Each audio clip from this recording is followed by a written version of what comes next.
decision meeting. Just a few things before we get going. If the fire alarm does sound, we need to evacuate the public gallery, and we are going around the corner to King Henry building, not by the Queen Victoria statue because of the ice rink being there. And please, if you have signed in, remember to sign out when you leave the building. We are live web streaming today. There's no need to go through all the background details of that because there's no members of the public present. That was just information about how we would do filming, but since we're not filming anybody, then it's fine. But everyone else present, please remember to use the microphones that are provided. Okay, that bit done. I'm Councillor Steve Pitt. I'm the Cabinet Member for Culture, Leisure and Sport. Welcome all. We are live streaming today, so we will, if that's all right with everyone, go around the table and just say who we are. Councillor Stephen Morgan, Labour Group spokesperson. Councillor Frank Jonas, Conservative spokesman. David Penrose, Democratic Services Officer. Jo Dowling, Business Development Manager, Culture and City Development.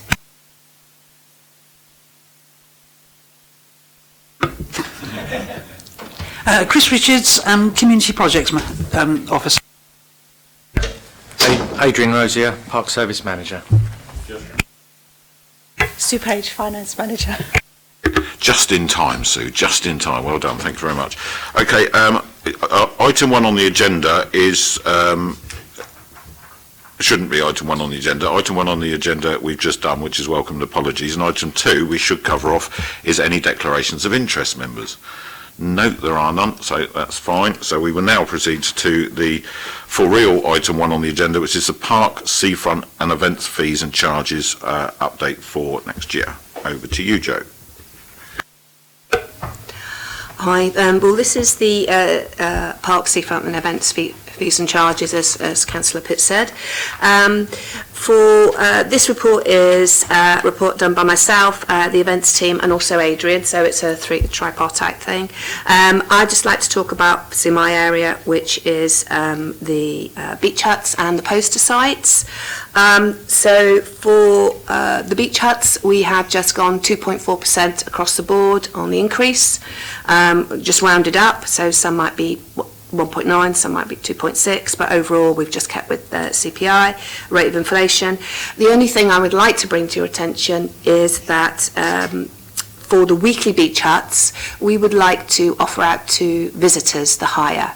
The reason for this is that a couple of things really. One is that when the Portsmouth residents aren't booking and it's not maximised.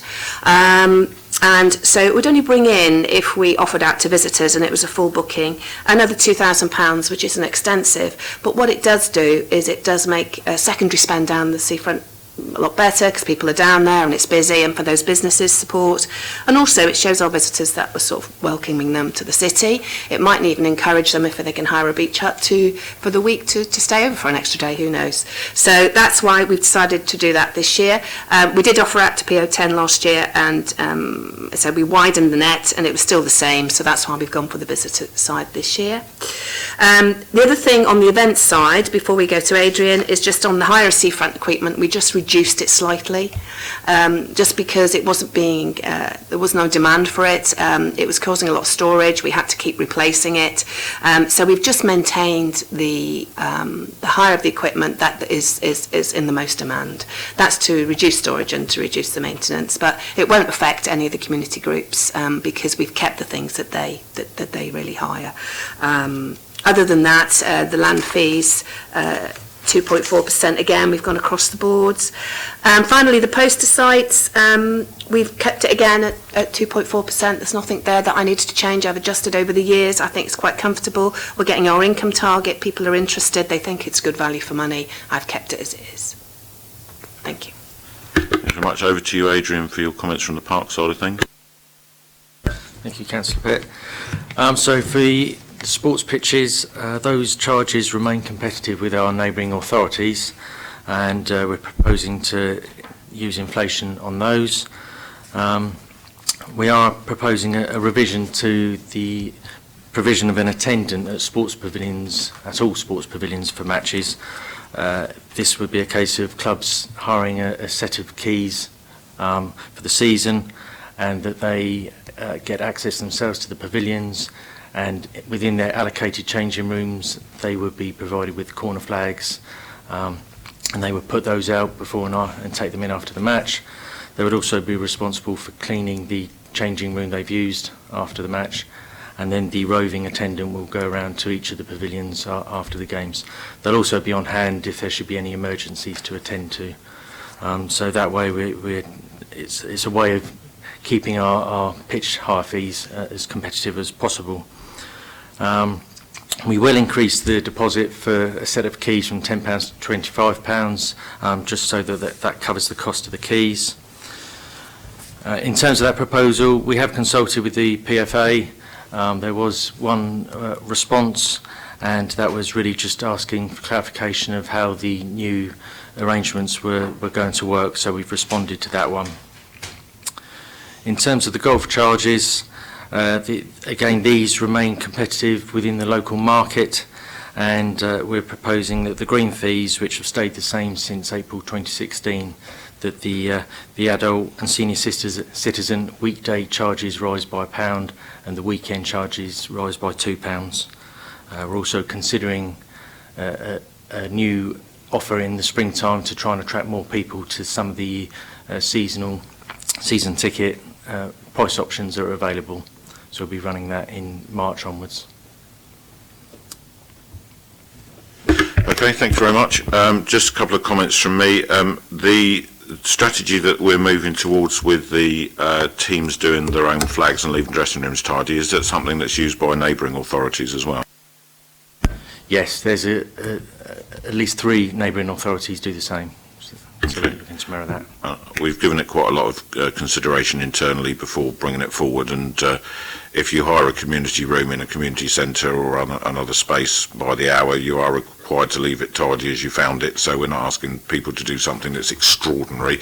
It's not something they're used to, but we've asked them and not had feedback. But I think what we've agreed is that we're going to monitor it, and if there are any problems, then we'll review it at that point. Is that right? Correct, yes. Okay. The couple of other bits. The golf offer has been hit a bit this year by, ironically, us having a particularly nice summer, I understand. And is that something that's a general experience across other golf courses? It is. I mean, nationally, golf figures have been down, and certainly across the south. Great Saunton's has always performed quite well against the local average. It's followed a very wet winter with an extremely hot summer, and neither of the extremes really lend themselves to getting as many rounds as normal. So I think it has been an exceptional year, and that next year hopefully it would return to the normal. Really part of the intention is just to try and attract more season and flexi tickets that encourage greater play throughout the year. So that's what we'll be targeting next year. Okay, brilliant. Thanks for your work on that, Adrian. Joe, one for you. The weekly beach huts that we do hire out, can you just, because for the live stream as much as anything else, just make sure we get as much clarity for residents as possible if they are watching. How many huts does that affect? Yeah, it's only 2 huts. So out of the 110 huts that we have, it's only 2 that we hire out, one on each site. And also, in addition to that, we have ring-fenced the July and August months, so the busiest months for residents. So it shouldn't impact on them too much at all. Okay, thanks very much for the updates. Over to members. Any comments? Councillor Jonas? Yeah, to Joe, and I think that's a good idea through you, Chair, about the beach huts, to utilise them, and it can be an attraction if people go online and can book. I think that's something. The other one is to the golf, and I suppose I should declare an interest here. Not that I play it. You use the 10th hole, is it? As that I'm a senior citizen, I'd really think, well, I don't know, maybe I'm out of order. I think the gap between the money, between fees between a senior citizen and an ordinary under senior citizen, I think it could be a little bit less for the senior citizen. I still think there's not a great discount, because let's be honest, they've retired. They're more than likely to be playing, so they might play more if it's if the charges were a bit less. Just an observation. Stephen? Just wanted to add that I think the rationale in the report is sensible, but the point that I made at the initial briefing around the importance of making sure that we're comparing our rates with nearest neighbours and comparative local authorities. So thanks for your work on doing that. Okay, thanks everyone. So that's then approved. So we move on to item 2. So the 3 recommendations are approved. So the next item is item 2, which is the monitoring of the second quarter revenue cash limits and capital programmes. So over to you, Sue. Thank you. So this is your forecast for your revenue expenditure based on the quarter 2 position and also for your capital expenditure. On revenue, we're forecasting a slight overspend of 58,000, and the main reasons are set out within the body of the report. As you know, we have a portfolio reserve, and if that overspend stays there at the end of the year, portfolio reserve will be the first call on there. On the capital side, we've updated the programme for any additions, etc., throughout the year, and we've just shown that in comparison to that budget for the total spend of the schemes, we're forecasting again a slight underspend of 17,000. Thank you. Okay, couple of comments from me. One of them, Sue, could you clarify the library's overspend due to the Sunday opening? I understand that has now been resolved. Is that correct? So that's brought that down, and just to note that the 30,000 in reduction of golf income, as we've already outlined, was something that is weather dependent and has put a little bit of pressure on us. Hopefully the change in strategy and marketing, etc., will help with that next year, and we just may not get another near summer of 76 2 years on the trot, but we never know. Members, any comments? Just a question to you as the Cabinet member, what are you doing to oversee actions to make sure we don't overspend in future?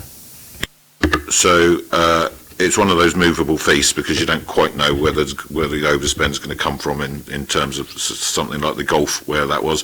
The libraries, for example, is another one where that wasn't actually budgeted for.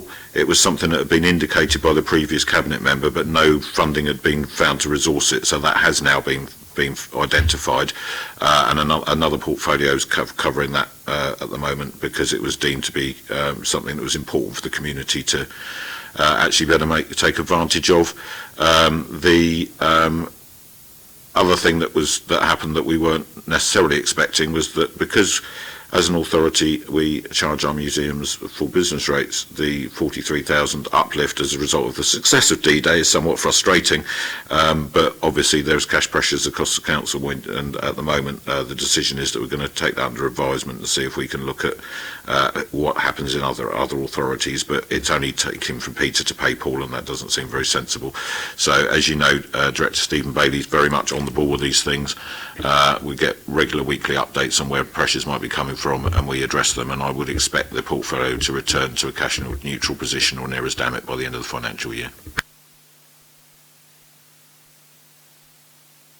All okay? Yep. So that's duly noted then. Item 3 is the Capturing the Spirit project, which was something that happened in Paulsgrove and Wimmering, and I think, Chris, you've got an update for us. Yes, I've kept the report as brief as possible. The project started in 2017, and I have to say credit for the initiative should go to my former colleague Rod McLean, who was the initiator of this, together with the Paulsgrove and Wimmering Trust. And part of the motivation was to show that the people of Paulsgrove, that they have a history and that their history is valued, and to create a legacy which would then go into the museum archives so that history is there for a long period of time, or indefinitely. So over 2,000 residents actually took part in the project in one form or another. And the legacy includes 1,000 images of Paulsgrove which were collected, which are now being catalogued and digitalised and then stored on the Museum Modes database so that people will have access in the future. There are a number of oral history recordings made and transcribed, and they're also in the local history centre. They produced a children's book, of which 200 copies were printed. These have been lodged in libraries across the city as well as local schools, and 30 of them given to the school that took part, which was Beacon View. There was an excellent photography project which involved local teenagers, which was done in liaison with Hillside Youth Club. And the young people learned about photography, printing design, website creation, and exhibition skills. That is now on permanent display in the Hillside Youth Centre, but it's also a set out in the archive again. There are a couple of memory boxes created, which I use with reminiscent sessions, particularly for the people with dementia, and they're again in the History Centre. There was a very good film which was run with King Richard School. It's not called King Richard School now, I can't remember what it's called, but it was King Richard School at the time. It was exploring what life was like in Paulsgrove for a teenager. And the young people, as well as producing it, obviously they learned filmmaking skills, and they also did editing, and that is now available on loan. A commemorative booklet was produced. 2,000 copies were actually produced, and they've been, as well as being lodged in libraries, etc., they are being given out to residents in Paulsgrove for free. So they're in all the, the housing office and the co-op and the etc., so people can collect free copies. And we have had some requests by post from former residents of Paulsgrove, including one in Australia.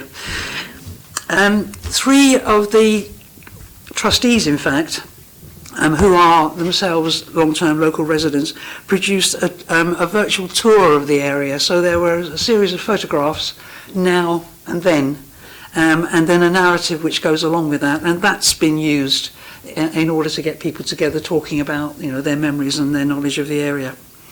So in summary, this was a unique opportunity for the residents of Paulsgrove and Wimmering to talk about the development of their community following World War I. And the story, and that of the people who actually created the community and are part of the community now, is now permanently recorded for future generations. Thank you very much, Chris. It's been a fantastic project, and yes, Rod did loads of work to get it off the ground in the first place, doesn't he? And it didn't need any engagement from local people around. It's been fantastic. It's quite an unusual thing to be able to trace your community literally from its origins, because for the rest of us living on the Portsea Island itself, that history is rather too long to go back to the very origins of without some serious dressing up and acting. But in their case, they've been able to sort of monitor literally as the whole thing grew up, and we know from the World War I commemoration boards that we've held up as well that the surge in interest for the history centre was enormous. So there's a real interest in local history, and it's been a fantastic project for that community and brought them together as well, which is great. So thanks for all the work on that. Members, any questions? Frank? Not a question, Chairman. It's just well done on the glossy, is it 6-page, that you've got the residents and former residents writing in to give their own version of when they first moved there. Are you referring to the commemorative booklet, the A4 booklet? Yeah. Absolutely superb. That's a selection of the narratives and photographs that form part of the major exhibition. I forgot to mention the exhibition. Those boards still exist. They are also lodged with the local history centre, and the plan is that they will be taken out. I think Paulsgrove Library first, and maybe some other libraries. But the selection of the images and the narrative in that booklet was made by a group of local residents. So it wasn't ours or the museum service or anyone else, it was local residents.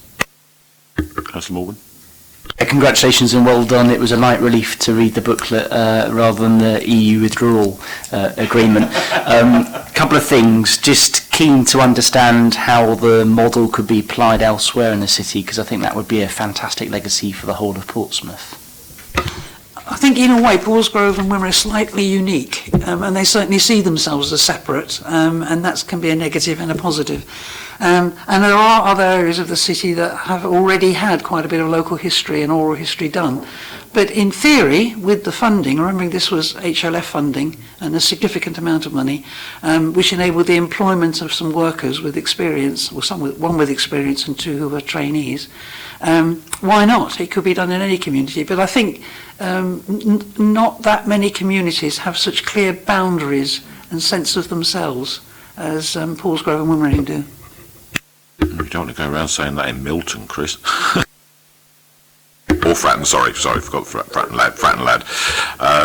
But I think Portsmouth is one of those places which does have very identifiable communities, and none more so than in Paulsgrove. I go up there every year and do the live music stage for the carnival, and I'm very aware of the unity. And you see the same faces, and always people that turn out to support that, and it's fantastic. So well done, and thanks again. Okay, moving on. So something that was a little bit of work in progress when we had the briefing, but we've now got the finalised Cultural, Leisure and Regulatory Services business plan for 2018 to 2020, not 2121, but 2021, as it says on the agenda.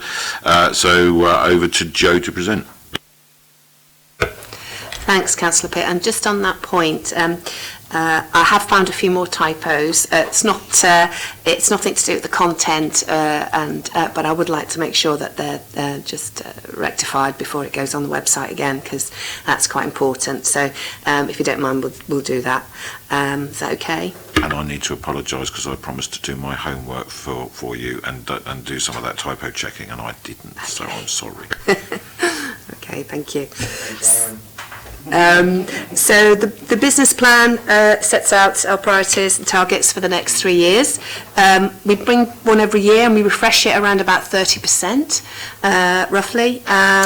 This year we did a little bit more refresh because we had the new corporate priorities to link in, and also we did some rewrites on the services because they'd moved on quite a bit. So it was a bigger sort of reflection this year of the work that we've done, and so it's about 40%, 50% revision. Also within that we took the opportunity to change the title of the directorate. It was Culture and City Development. City Development has gone to regeneration, and also we didn't really reflect when the regulatory services came into our directorate that they were here, so that's the licensing, the registrars, environmental health, and the coroners. So therefore we propose that the new directorate name is Culture, Leisure and Regulatory Services, and that to be agreed at this meeting as well. Okay, thanks, Jo. I know it's, even though it is only a partial update, it's still a lot of work to check and make sure that everything sort of gets updated and therefore makes sense. I find this document very useful. I know Councillor Morgan and I, when we were on the committee last year as the group spokespeople, we found it very useful, and also the layout of the directorate and how it all fits together makes life a lot easier. So massive thank you for all the work on that. Members, any questions? Just a couple of ones. Just conscious about obviously reductions to local government, and we're expecting another 16 million by 2020. So in terms of your strategic risks and the partnerships that you have with the Arts Council and others, how are you just keeping an eye on those risks? Because they feel quite detailed in this business plan, but I just wondered, kind of overarching in terms of the impact that reductions will see on the Arts Council and others, what you're doing to manage that. And then the second point is, as someone that believes that we should do everything we possibly can to make sure that every young person has the opportunity to visit a museum and a community centre and every facility that we have in the city, how can we make sure that in our KPIs we've got specific measures to widen diversity and participation? Thank you. Well, the first thing is that if somebody asked me today what our key challenge is throughout the 56 pages, I would say that it's that. It's about trying to keep the doors open, make sure that we have quality service provision, but also be ambitious. And I didn't want this document not to reflect that. I think that you can go along the operational side of things, but I think that the key for us is that we maintain our key partnerships and work through our partners. And I think we're doing that, for example, on a smaller level with the Hot Wall Studios. You know, we're working with aspects and people on the ground. I also think we can realise our ambitions, not just through our relationships with the Arts Council, but also through looking at how we can get extra resource through cultural interns, through our twinning programme, and apprenticeships, which are having quite a lot in the service. Apprenticeships now there's people with a lot of experience that are going through apprenticeships, and it's a great resource. And of course, our volunteers. So I realise that a lot of this is within the context of financial savings and difficulties, and it's really tough for the service. But I felt, as did Stephen and Councillor Pitt, that we should maintain our ambitions and obviously look to keep our relationships with the funders in order to realise those ambitions. The other area on the KPIs, yes, I mean, I think that corporately we're looking at KPIs across the whole piece, and I'm really excited to be part of that, because I think Kelly is doing some benchmarking of what others are doing and how we can improve. We try and reduce KPIs, and sometimes then we lose sight of some of the key aspects, and I think that's something that we could look at, because I think the KPIs that we have tend to be quite sort of hardcore stats about visitor numbers and things like that. And if we would have the time, I would quite like to develop some KPIs in that area. I think that's quite a good idea. Maybe we could look at that next year. I don't know what you think, Councillor Pitt. Only that work would be hugely helpful, and I think to have some more specific targets or ambitions around how we widen participation in culture would be, I think, hugely helpful. Councillor Jonas? Just to comment then, what we've been trying to do is, and you'll remember me saying this, I suspect, from our days on the Culture Consortium together, to misquote Dirty Dancing, don't put culture in a corner. So I don't like looking at things in isolation. So there's been some cross-portfolio work going on, for example, with education. So CNO work with education to bring a dance event for the schools into the city next year, because we've had Rock Challenge, it's very, very successful, and we want to maintain that.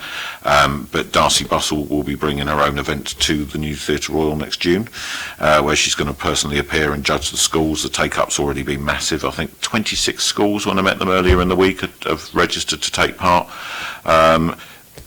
Like you, Councillor Morgan, I'm a great believer in every single child having a meaningful cultural experience on a regular basis in the city, because all the evidence says that it changes their other academic outcomes, increases their interpersonal skills and their self-confidence, and sets them up better for a positive life going forward. And with some of the challenging communities we've got in the city, not least in your ward, that's something that I'm very, very keen to grow.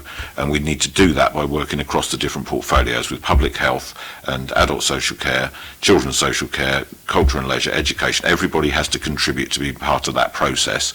And that's why we've set ourselves an even more ambitious target of going over the 2,000 readers for the Summer Reading Challenge next year, and working out how we support that better during the school holidays, because I'm very clear that if all of those children are getting meaningful cultural experiences on a regular basis, it absolutely will improve their education and will change their life outcomes, which is something that should be a top priority for all of us.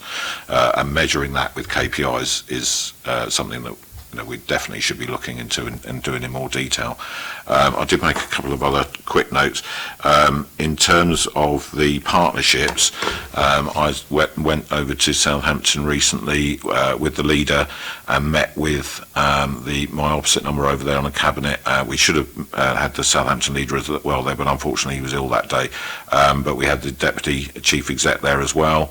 And we met with Darren Henley, the Chief Executive of the Arts Council, and Phil Gibby, who's the Regional Director, and Adam Gent, who looks after us more locally, and have a very robust discussion about how we move forward and how we make sure we're getting the Arts Council investing in Portsmouth and Southampton, because the two cities complement each other in lots of different ways with the cultural offer.